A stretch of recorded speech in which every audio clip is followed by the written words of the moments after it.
વાહન ચેકિંગ સમયે કાર ચાલકની પોલીસકર્મી સાથે ઝપાઝપી, બ્લેક ફિલ્મ મુદ્દે પોલીસ પર હુમલાનો વીડિયો થયો વાયરલ।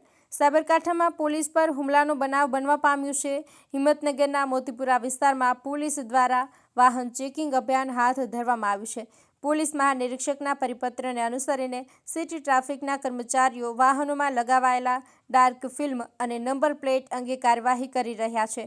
આ દરમિયાન બ્લેક ફિલ્મ લગાવેલી કાર પસાર થતી જોવા મળતા ટ્રાફિક પોલીસે તેને રોકી દંડની કાર્યવાહી હાથ ધરી હતી, પરંતુ કાર ચાલક ઉશ્કેરાઈ જતા પોલીસ કર્મચારી પર જ હુમલો કર્યો। વાહનોની અવરજવર વચ્ચે કાર ચાલકે પોલીસ કર્મચારીઓ ઉપર હુમલો કરતા પોલીસ દ્વારા બળપૂર્વક કાર ચાલકને પોલીસ વાહનમાં બેસાડી પોલીસ સ્ટેશને લઈ જવાયો। નેશનલ હાઈવે ઉપર મારામારીના ફિલ્મી દ્રશ્યો સર્જાતા લોકો ટોળે વળ્યા અને આ ઘટનાનો વીડિયો પણ સોશિયલ મીડિયામાં વાયરલ થયો છે। બનાવ અંગે હિંમતનગર એ ડિવિઝન પોલીસ સ્ટેશનમાં કાર ચાલક સામે સરકારી ફરજમાં રૂકાવટનો ગુનો નોંધવામાં આવ્યો છે। પોલીસ ઉપર હુમલો કરનાર આર્મી જવાન હોવાનું ચર્ચાઈ રહ્યું છે। અહેવાલ દિનેશ નાયક, લોકાર્પણ।